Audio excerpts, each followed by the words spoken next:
বাসের ড্রাইভার আমার দিকে ঘাড় ঘুরিয়ে বলল, চলো, তোমারও সবাই হয়ে গেছে, আজ থেকে তুমিও আমাদের সাথে যাবে।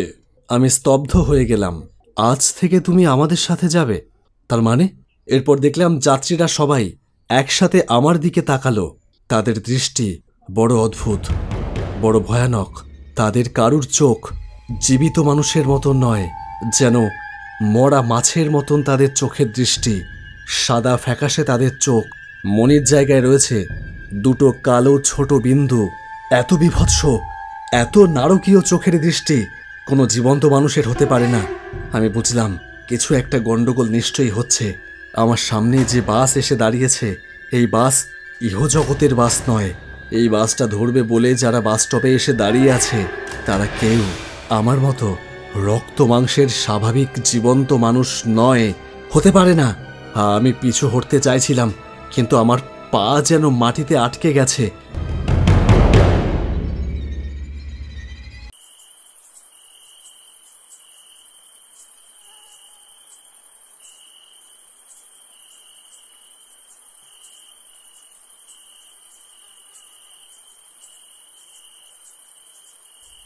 কাজ শেষ করে ফিরতে ফিরতে যে এতটা দেরি হয়ে যাবে সেটা ভাবতে পারিনি।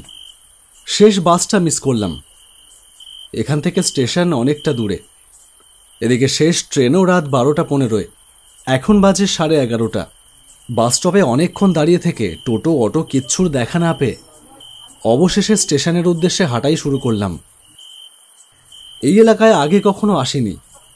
আমি একটা রেফ্রিজারেটর কোম্পানিতে মেকানিকের কাজ করি। কোম্পানি থেকে বিভিন্ন জায়গায় পাঠায় সার্ভিসিংয়ের জন্য।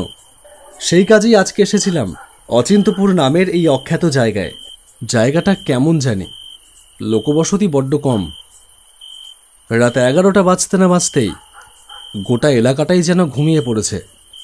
রাস্তা দিয়ে হাঁটছি প্রায় 10 মিনিট হয়ে গেল, অথচ একটাও টোটো অটো বাইক কোনো কিছুরই দেখা পেলাম না এতক্ষণে। না, এইরকম জায়গায় আগে কখনো আসিনি। চারিদিক একেবারে নিস্তব্ধ। মাঝে মাঝে কুকুরের ডাক ভেসে আসছে। রাস্তার দুধারে ফাঁকা মাঠ খা খা করছে। বাতাসে এক ধরনের অদ্ভুত ঠান্ডা। রাস্তা দিয়ে হাঁটতে হাঁটতে আমার হঠাৎ মনে হলো আমি যেন ভুল রাস্তা দিয়ে যাচ্ছি। আসবার সময়ে এই রাস্তা দিয়ে কিন্তু আসিনি। হ্যাঁ, পরিষ্কার মনে আছে, যে রাস্তাটা দিয়ে এসেছিলাম সেটা কিন্তু এতটা নির্জন ছিল না। আসবার সময় রাস্তার ধারে দোকান ছিল, বাজার ছিল, বেশ একটা জমজমাটি ব্যাপার ছিল। কিন্তু এখনের এই রাস্তাটা যেন বড্ড বেশি নির্জন, বড্ড বেশি ফাঁকা ফাঁকা। এ কোন রাস্তা দিয়ে যাচ্ছি কে জানে। চারিদিক একেবারে নিস্তব্ধ। মাঝে মাঝে কুকুরের ডাক ভেসে আসছে। আরও বেশ কিছুটা এগোনোর পরে হঠাৎ একটা জিনিস দেখে চমকে উঠলাম। মাঠের মাঝখানে একটা অদ্ভুত দৃশ্য। যেখানে কোনো রাস্তা নেই সেখানে একটা বাস স্ট্যান্ড দাঁড়িয়ে আছে। রাস্তা থেকে একটুখানি ভেতরে, ঠিক মাঠের মধ্যে একটা বাস স্ট্যান্ড, টিনের ছাউনি দেওয়া। কিন্তু আমি যতদূর শুনেছিলাম এইখানে তো কোনো বাস স্ট্যান্ড নেই। তাহলে এইখানে বাস স্ট্যান্ড এলো কোথা থেকে? অথচ আমি পরিষ্কার দেখতে পাচ্ছি আমার সামনেই রয়েছে একটা পুরনো বাস স্ট্যান্ড। আমি আরও অবাক হলাম যখন দেখলাম সেখানে কয়েকজন যাত্রীও দাঁড়িয়ে রয়েছে। তারা চুপচাপ, কারো মুখে কোনো অভিব্যক্তি নেই। তাদের কারো গায়ে ভিজে পোশাক, কারো হাতে ভাঙা ছাতা। কিন্তু অদ্ভুত ব্যাপার, তাদের কারুর শরীরে ছায়া পড়ছে না। আমি ভাবলাম হয়তো চোখের ভুল, কিন্তু তখনই দূর থেকে বাসের হেডলাইটটা দেখতে পেলাম। পুরনো একটা বাস। শব্দে মনে হলো বাসটার ইঞ্জিনটা মরতে বসেছে। ধোঁয়া উঠতে উঠতে রাতের নিস্তব্ধতাকে কাঁপিয়ে দিয়ে বাসটা এসে দাঁড়ালো আমার সামনে।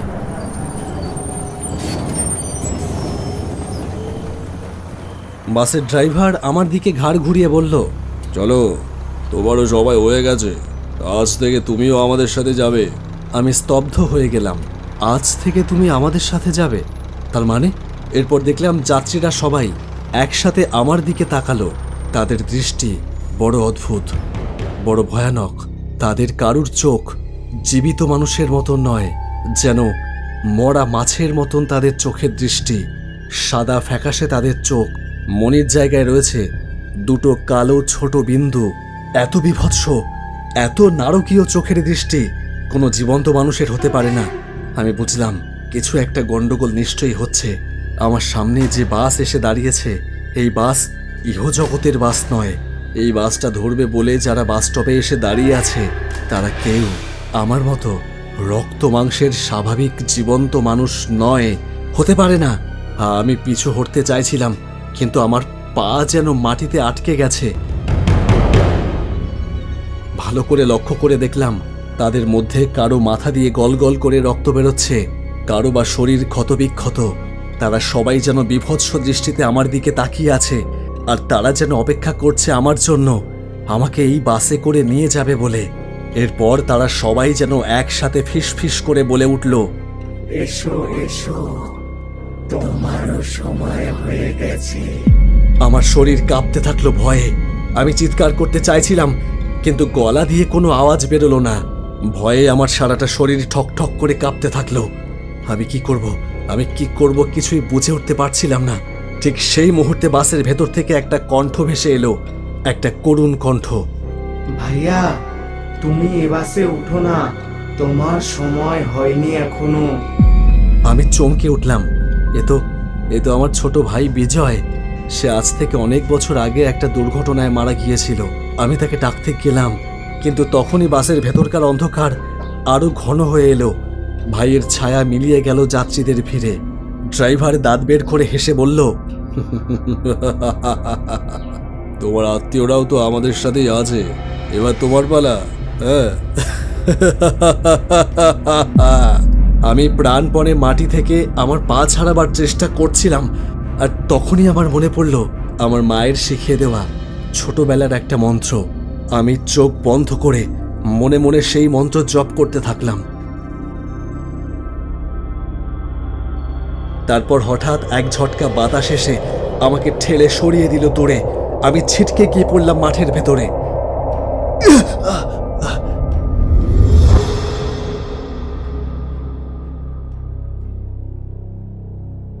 তারপর চোখ খুলে দেখলাম আমার সামনে কোনো বাস নেই, কোনো যাত্রী নেই, কোনো বাস স্ট্যান্ডও নেই। শুধু ফাঁকা মাঠ, অন্ধকার আর বাতাসের শব্দ।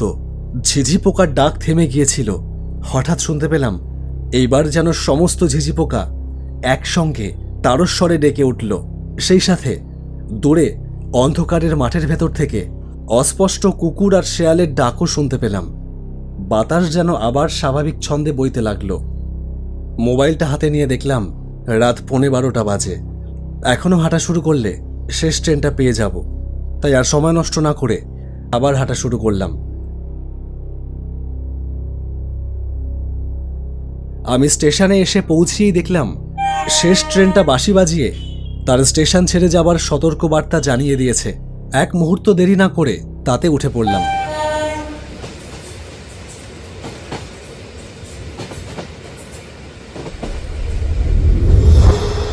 পরদিন সকালে কৌতূহলবশত আবার গেলাম সেই জায়গায়।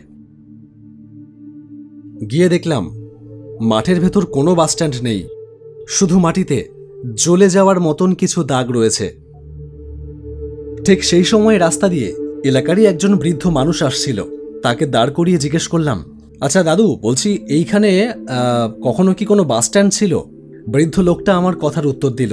তিনি বললেন, এই জায়গাটা ভালো না মশাই, আপনি এখানে কি করছেন? না, আমি এমনি এসছি আর কি। আপনি বলুন না, যেটা জিজ্ঞেস করলাম যদি জানেন তাহলে বলুন।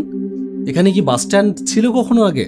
হ্যাঁ ছিল, তবে সে অনেক বছর আগে, বছর 20 আগে এইখানে একটা বাস স্ট্যান্ড ছিল। একদিন অনেক রাতে এইখানেই একটা ভয়ঙ্কর দুর্ঘটনা ঘটেছিল। রাত্রিবেলায় একটা যাত্রী ভর্তি বাস এসে সোজা এই বাস স্টপে ধাক্কা মেরে দেয়। সাথে সাথে বাসটা উল্টে যায়, তাতে আগুন ধরে সমস্ত যাত্রীরাই মারা যায়। বাসের ভেতরে থাকা সমস্ত যাত্রীরা আর এই বাস স্টপে দাঁড়িয়ে থাকা কিছু যাত্রী সবাই একসাথে মারা যায়। তারপর থেকেই এইখানে শুরু হয় এক ভৌতিক উপদ্রব। মাঝে মাঝেই যখনই কেউ অনেক রাতে এই রাস্তা দিয়ে ফেরে, এই মাঠের ভেতরে সেই বাস স্টপ জেগে ওঠে।